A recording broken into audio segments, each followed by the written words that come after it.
Morning students. जैसा कि हम लोग चैप्टर नंबर 3 और चैप्टर नंबर 4 कंप्लीट कर चुके हैं। मेरी आप लोगों से ये रिक्वेस्ट रहेगी कि आप लोग इस बार नोटबुक जो है वो साथ के साथ मेंटेन करते रहें। अगर किसी के चैप्टर 1, 3 और 4 में कुछ पार्ट स्किप हो गए हैं तो अगर आप चैप्टर फर्स्ट से स्टार्ट करना चाहते हैं तो आप कर सकते हैं, क्योंकि ये चैप्टर ऐसा है जिसका उन चैप्टर से कोई रिलेशन नहीं है। तो ये बिल्कुल डिफरेंट चैप्टर है और कोशिश करना कि इस चैप्टर की तो कम से कम नोटबुक जो है वो आप साथ के साथ बनाएं, क्योंकि बाद में क्वेश्चन के जो कंसेप्ट हैं वो बाद में क्लियर नहीं होंगे। अगर आप लोग इसको साथ साथ अगर नोटबुक में नोट करते रहेंगे तो आप जब रिवीजन करेंगे तो आपको बहुत हेल्पफुल होगा। तो हम स्टार्ट करने वाले हैं चैप्टर नंबर फर्स्ट आपका। आप पिछले साल एक चैप्टर पढ़ के आए हैं, पिछले साल भी इसकी कुछ टर्म्स आप पढ़ के आए हैं, उसी से रिलेटेड है। चैप्टर फर्स्ट जो है इसका नाम है आपका relation and function. Relation and function, ये सब चीज़ें आप पहले पढ़ के आए हैं। रिलेशन को हम क्या कहते हैं? संबंध। और फंक्शन को हम क्या कहते हैं? फलन। ठीक है, रिलेशन और फंक्शन में आपने ये चीज़ें पढ़ी थी कि रिलेशन को हम संबंध कहते हैं, फंक्शन को हम फलन कहते हैं। अब एक्चुअल में रिलेशन क्या होता है? रिलेशन हमारे पास क्या होता है? रिलेशन जब हम बात कर रहे हैं या संबंध, अगर हम इसकी डेफिनेशन की बात करें तो ये हमें क्या कहता है? रिलेशन, या जब भी हम कहें कि कोई भी, अब रिलेशन की बात कर रहे हैं तो उसके लिए दो चीज़ों की ज़रूरत होगी। तो हम बात कर रहे हैं कोई भी दो वस्तुएं या कोई भी दो टर्म्स, दो वस्तुएं अगर मैं ले रही हूँ, ठीक है, अगर मैं उनको बोल रही हूँ कि वो परस्पर संबंधित हैं, अगर मैं उन्हें कह रही हूँ कि वो परस्पर क्या है आपकी, परस्पर क्या है? संबंधित हैं या रिलेटेड हैं, ठीक है, संबंधित या रिलेटेड हैं, तो उनके बीच में कोई क्या होना चाहिए? एक रिकॉग्नाइजेबल कड़ी होनी चाहिए। ठीक है, तो उनके बीच कोई एक रिलेशन होना चाहिए, उनके बीच कोई एक कड़ी होनी चाहिए। ठीक है, अब इसके उदाहरण भी मैं आपको दूंगी, वो चीज़ आप देख लेना। ठीक है, अब जो रिलेशन है, अब देखिए वो रिलेशन जो है वो अलग अलग समुच्चय, अलग अलग सेट्स के बीच में भी हो सकता है और एक ही सेट के बीच में भी हो सकता है। ठीक है, एक हमने आप लोगों को याद होगा कि अगर हमारे पास ए कोई सेट है और बी कोई सेट है, ए और बी, तो ये चीज़ आपने निकालना पड़ा था। इसको हम कहते थे कार्तीय गुणन या कार्टेशियन प्रोडक्ट, याद होगा आप लोगों को। ठीक है, तो जब भी हम रिलेशन की बात करते हैं तो उसमें जो एलिमेंट्स आते हैं वो ए क्रॉस बी इसी टाइप के आते हैं। ठीक है, अब देखो सबसे पहले मैं बात बताती हूँ आपको रिलेशन के लिए। मान लीजिए ए आपका कोई सेट है जिसमें आपके पास 12th क्लास के जो है 12th क्लास के स्टूडेंट्स हैं। ठीक है, ए में क्या है? 12th क्लास के स्टूडेंट्स हैं। और बी कोई दूसरा सेट है जिसमें आपके पास क्या चल रहे हैं? 11th क्लास के स्टूडेंट्स चल रहे हैं। ठीक है, समझ आ रही है? 12th के स्टूडेंट्स और 11th के स्टूडेंट्स चल रहे हैं। अब मैं बात कर रही हूँ इसमें रिलेशन किस किस तरीके के हो सकते हैं। देखो मैं एग्जांपल ले रही हूँ। रिलेशन मैंने ले लिया आर में सबसे पहले मैंने ले लिया। अब आर जो होगा उसमें हमेशा दो एलिमेंट आएंगे, ए और बी। ठीक है, और ए बी में से जो होंगे हमारे पास, ये ए बी किस में से आ रहे होंगे? ए क्रॉस बी में से आ रहे होंगे। मतलब जो पहला एलिमेंट है वो ए में से और दूसरा एलिमेंट जो है वो बी में से।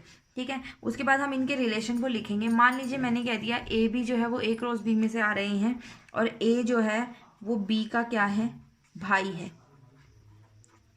क्लियर है? तो ये रिलेशन हो सकता है, ऐसा पॉसिबल है ना कि 11th और 12th क्लास में दो स्टूडेंट हैं हमारे पास और वो दोनों भाई हैं आपस में, तो हम ये कह सकते हैं कि ए बी का भाई है, तो ये एक रिलेशन हो सकता है। या हम ये कह सकते हैं कि मान लीजिए ए बी ये बन रहा है, ठीक है, ए क्रॉस बी में से, ए क्रॉस बी में से बन रहा है और इस तरीके से बन रहा है कि ए और बी दोनों जो हैं वो क्या हैं? आर्ट्स के स्टूडेंट्स हैं। हो सकता है ना, 11th में तो आर्ट्स, कॉमर्स, साइंस सब होती हैं, तो अगर मैं कह दूँ ए बी दोनों आर्ट्स के स्टूडेंट है तो वो भी तो एक रिलेशन हो सकता है। तो इस तरीके से आप बहुत सारे रिलेशन बना सकते हैं। आप ये भी कह सकते हैं कि ए बी की बहन है, ठीक है, या ए की एज बी की एज से ज़्यादा है, ये भी हो सकता है, क्योंकि ए जो है वो 12th में पढ़ता है और बी जो है वो किस में पढ़ता है? 11th में पढ़ता है। तो ऑब्वियस सी बात है जो 12th में पढ़ता है वो ए बी वाले से बड़ा हो सकता है। ठीक है, तो हम ये कह सकते हैं कि ए बी से बड़ा है, ये भी हम रिलेशन ले सकते हैं। तो इस तरीके से हम रिलेशन को डिफाइन करते हैं कि यहाँ पे हम वो चीज़ें होंगी, वो अगर उनको हम कह रहे हैं कि वो परस्पर संबंधित है या उनके बीच में कोई रिलेशन है, तो उनके बीच में कोई एक कड़ी, रिकॉग्नाइजेबल कड़ी का होना बहुत ज़रूरी है। ठीक है, जैसे कि मैंने आपको ये एग्जाम्पल दिया था इस तरीके से। ठीक है, उसके बाद जो हमारे पास आते हैं रिलेशन के टाइप्स आते हैं। रिलेशन के टाइप्स में सबसे पहले हम दो टाइप्स जो होते हैं जिनको तुच्छ टाइप्स भी इनके कहते हैं, प्रकार। ठीक है, तो अगर मैं बात कर रही हूँ प्रकार की, रिलेशन के प्रकार, संबंध के प्रकार की बात कर रही हूँ मैं, ध्यान से देखिएगा। आज सिर्फ समझने वाला काम होगा, क्वेश्चंस तो इतने ज़्यादा नहीं करवाऊंगी। ये चीज़ें जो हैं इनको आपको नोटबुक में नोट करना है क्लियरली। ठीक है, तो हमारे पास जो प्रकार बन रहे हैं वो दो तरीके के जनरली हम बन रहे हैं। सबसे पहले हम कहते हैं रिक्त संबंध, रिक्त संबंध, या फिर इसको कह सकते हैं वॉइड रिलेशन। क्लियर, वॉइड मतलब एम्प्टी, ठीक है, खाली, उसके अंदर कुछ भी नहीं है। क्लियर, उसके बाद मैं कह रही हूँ सार्वत्रिक संबंध, या हम इसको कहते हैं यूनिवर्सल रिलेशन। ठीक है, अगर हम बात कर रहे हैं कि मान लीजिए कि आर कोई एक संबंध है, आर एक संबंध है, किस सेट पे है, आर एक संबंध है ए सेट पे, ए सेट पे है, तो आर में जो भी एलिमेंट आ रहे होंगे वो ए क्रॉस ए में से आ रहे होंगे, है ना। आर ए क्रॉस ए में कंटेन हो रहा होगा, आर में जितने भी एलिमेंट आ रहे होंगे ए क्रॉस ए से आ रहे होंगे, क्योंकि मैंने यहाँ दो सेट नहीं लिए, एक ही सेट लिया है। आर ए से कोई संबंध बन रहा है। अगर मैं बात कर रही हूँ कि आर एक रिक्त संबंध है, तो इसका मतलब क्या है, आर क्या होना चाहिए, खाली होना चाहिए। मतलब ए का कोई भी एलिमेंट ए के एलिमेंट से रिलेट नहीं होना चाहिए। क्लियर है, तो इसका भी एग्जाम्पल बताऊंगी तो आपको अच्छे से क्लियर हो जाएगा। मान लीजिए जैसे ए सेट हमने ले लिया कि ये क्या है, ए सेट हमारे पास क्या है, बॉयज़ स्कूल के स्टूडेंट है। ठीक है, कोई लड़कों वाला स्कूल है, सिर्फ बॉयज़ का स्कूल है, उसके स्टूडेंट है ए सेट में। ठीक है, और अगर मैं आर रिलेशन डिफाइन कर रही हूँ कि आर रिलेशन में ए बी हमने लिया, ए बी जो है वो कहाँ से आ रहा है, हमारा ए क्रॉस ए से आ रहा है, और मैं कह रही हूँ कि ए बी की बहन है, ए बी की बहन है। ठीक है, तो इस सेट में कुछ भी नहीं आएगा। खुद ही सोचिए आप, आर जो बना, मैंने दो एलिमेंट लिए ए बी, ठीक है, और दोनों के दोनों किससे आ रहे हैं, ए से, और मैंने बोल दिया कि ए बी की बहन है, पर ए तो सारे के सारे लड़के हैं ए सेट में, क्योंकि ए जो है वो क्या है, बॉय स्कूल के स्टूडेंट का रिलेशन वो सेट बन रहा है। ठीक है, तो हमारे पास मतलब आर जो होगा वो क्या होगा, एम्प्टी सेट होगा, खाली होगा, वॉइड रिलेशन होगा, रिक्त संबंध होगा। ठीक है, तो इसको हम क्या कह देते हैं, रिक्त संबंध। इस तरीके से ये रिक्त संबंध हो गया हमारे पास। ठीक है, उसके बाद अगर मैं बात कर रही हूँ सार्वत्रिक संबंध, सार्वत्रिक संबंध में आर सेट जो है वो पूरे ए क्रॉस ए के एलिमेंट के इक्वल आ जाएगा। मतलब आर जो है उसमें ए का हर एलिमेंट ए के हर एक एलिमेंट से रिलेटेड हो जाएगा। देखो, इसमें मैंने मान लो कि एक दूसरा रिलेशन लिया आर डैश, आर डैश में मैंने लिया ए बी, और मैंने ये ले लिया कि ए और बी की ऊंचाइयों का अंतर 3 मीटर है। तो सिंपल सी बात है, किसी भी आप नॉर्मली जनरली आप किसी भी दो इंसान आप ले लो, उनकी ऊंचाइयों का अंतर 3 मीटर बहुत ज़्यादा होता है, तो 3 मीटर से तो कम ही होगा ना। दोनों की ऊंचाइयों में अंतर, एक की अगर 5 फुट है, एक की 4 फुट है, तब भी 1 फुट का अंतर आ रहा है, 3 मीटर से तो कम ही आ रहा है। तो ये चीज़ क्या हो जाएगी, इसमें सारे के सारे एलिमेंट आ जाएंगे, तो आर किसके इक्वल आ जाएगा, एक आर डैश किसके इक्वल आ जाएगा, ए क्रॉस ए के इक्वल। तो एक ऐसा रिलेशन हो गया हमारे पास सार्वत्रिक संबंध। और यहाँ पे आर जो फाई के इक्वल आई, ये हमारा कैसा संबंध हो गया, रिक्त संबंध। ये दो जो आपके संबंध बनते हैं, रिक्त संबंध और सार्वत्रिक संबंध, इनको हम कहते हैं ट्रिवियल रिलेशन, ट्रिवियल रिलेशन, या फिर हम इनको कहते हैं तुच्छ संबंध। क्लियर है, कैसे संबंध होते हैं, तुच्छ संबंध। ठीक है, तो संबंधों के प्रकार में आपने अभी तक 2 प्रकार पढ़े हैं, रिक्त संबंध और सार्वत्रिक संबंध। ठीक है, उसके बाद अब एक चीज़ और आप लोग पढ़ के आए थे, आपको याद होगा, रिलेशन तो आप पिछले चैप्टर में भी पढ़ के आए थे, पिछले साल 11th में पढ़ के आए थे। तो आपने पढ़ा था कि जब भी हमारे पास कोई रिलेशन होता है या संबंध होता है बेटा, तो हम उसको 2 तरीके से लिखते थे। 2 तरीके से हम उसको कैसे लिखते थे, हम उसको लिखते थे एक तो रोस्टर फॉर्म में, ठीक है, और एक हम उसको लिखते थे सेट बिल्डर फॉर्म में, समुच्चय निर्माण विधि में, समुच्चय निर्माण रूप में। ठीक है, तो हम इसको किस में लिखते थे, एक तो लिखते थे रोस्टर फॉर्म में और एक लिखते थे हम इसको सेट बिल्डर फॉर्म में। तो यहाँ पे भी हम यही चीज़ें करेंगे। ठीक है, एक जो ये सब पिछली चीज़ें आ रखी हैं, तो रिलेशन को हम यहाँ पे जनरली रोस्टर या सेट बिल्डर फॉर्म में इसी तरीके से हम यहाँ पे लिखेंगे जो लिखा जाएगा। यहाँ पे एक जो नई डेफिनेशन आई है जिसकी बेसिस पे पूरी एक्सरसाइज से क्वेश्चंस चलने वाले हैं, वो हमारे पास देखिए क्या चीज़ है। डेफिनेशन मार्क कीजिएगा, देखते हैं डेफिनेशन क्या है। डेफिनेशन ये कह रही है कि हमें अगर कोई समुच्चय ए है, ठीक है, और उस पर परिभाषित कोई संबंध है जो कि आर है। ठीक है, तो यहाँ पे ए की डेफिनेशन के अंदर 3 डेफिनेशन इंक्लूड है। देखियो कैसे है। सबसे पहले मैंने बोला कि हमने एक समुच्चय ए लिया और उस समुच्चय पर परिभाषित संबंध आर लिया हमने। ठीक है, तो सबसे पहले डेफिनेशन इसमें कह रही है कि उस संबंध आर को हम समतुल्य संबंध कब कहेंगे, समतुल्य या रिफ्लेक्सिव, समतुल्य या रिफ्लेक्सिव संबंध हम इसको कब कहेंगे। इसकी डेफिनेशन है यदि प्रत्येक ए बिलोंग्स टू ए के लिए ए आर से बिलोंग कर जाए। ठीक है, मतलब हर एलिमेंट अपने आप से ही रिलेटेड हो जाए तो वो समतुल्य रिलेशन हमारा हो जाता है, रिफ्लेक्सिव रिलेशन हमारा हो जाता है। अभी एग्जाम्पल करोगे तो ये डेफिनेशन और अच्छे से क्लियर हो जाएगी। अभी सिर्फ डेफिनेशन नोट करेंगे हम।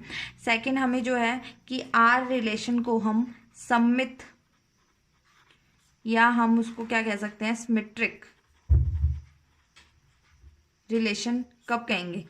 सममित या सिमेट्रिक रिलेशन हम तब कहेंगे। यहाँ पे अब हमें अलग अलग एलिमेंट लेने हैं, एक जैसे नहीं लेने हैं। तो मैंने एक ले लिया A1 और एक ले लिया मैंने A2।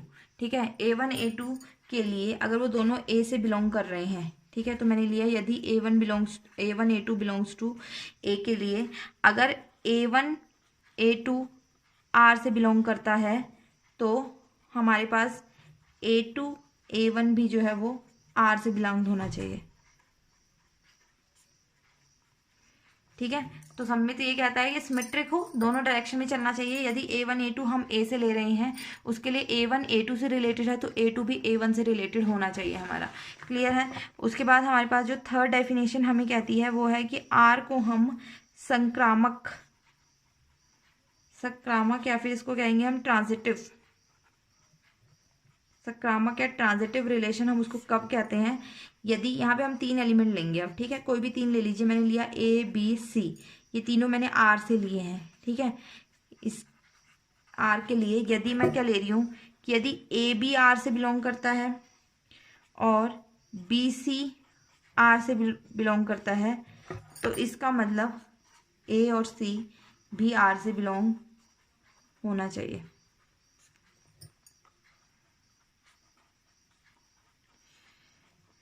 क्लियर है। ए बी सी मतलब अगर ए बी से रिलेटेड है, बी सी से रिलेटेड है, तो ए और सी भी आपस में रिलेटेड होने चाहिए, तो वो हमारा संक्रामक रिलेशन हमारा कहलाता है। ठीक है, तो अगर ये तीनों कंडीशन आपकी फुलफिल हो रही हैं, मान लीजिए कि आपका जो रिलेशन है वो रिफ्लेक्सिव बन रहा है, सिमेट्रिक बन रहा है और ट्रांजिटिव बन रहा है, अगर तीनों कंडीशन आपस में फुलफिल हो रही हैं तो उस केस में आर जो है वो हमारे पास क्या बन जाता है, एक तुल्यता संबंध बन जाता है। तुल्यता संबंध मतलब इक्विवेलेंस रिलेशन हो जाता है।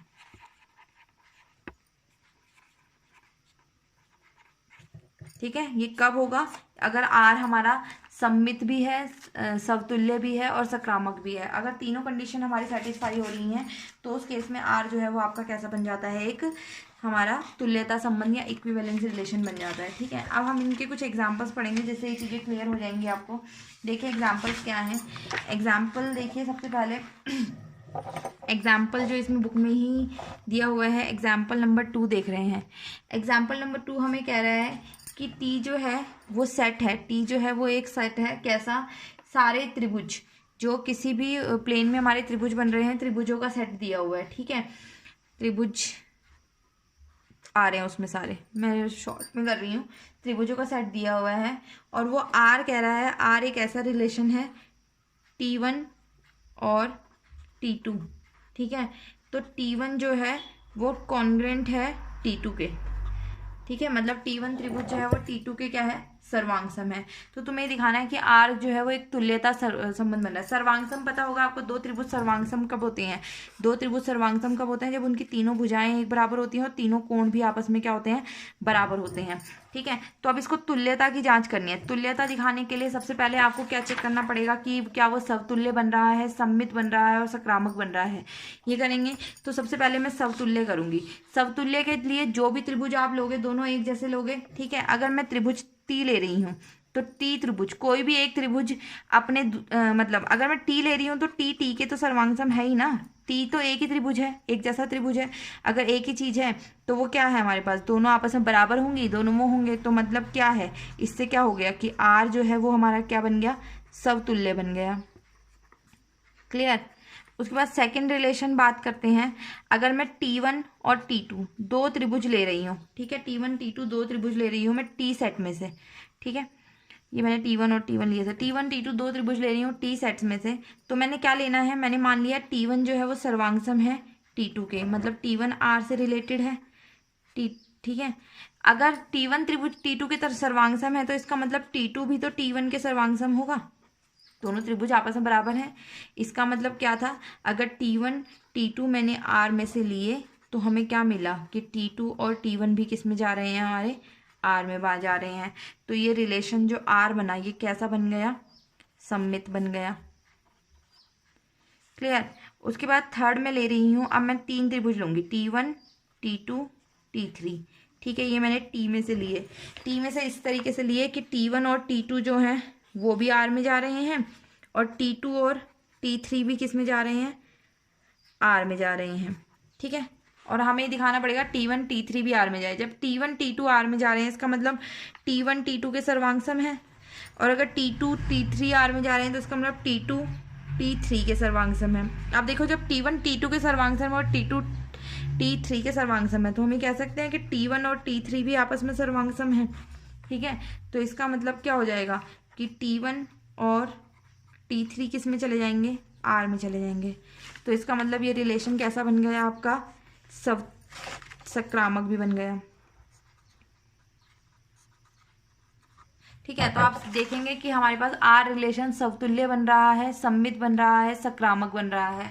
इसका मतलब आर कैसा रिलेशन है, आर हमारा एक तुल्यता संबंध बन गया, इक्विवेलेंस रिलेशन बन गया। इसी तरीके से एग्जाम्पल के क्वेश्चंस आप लोग करेंगे, अगर कोई डाउट होता है तो पूछेंगे, एक्सरसाइज हम कल करेंगे। और जितनी भी ये डेफिनेशन कराई हैं इसको नोटबुक में नोट करेंगे।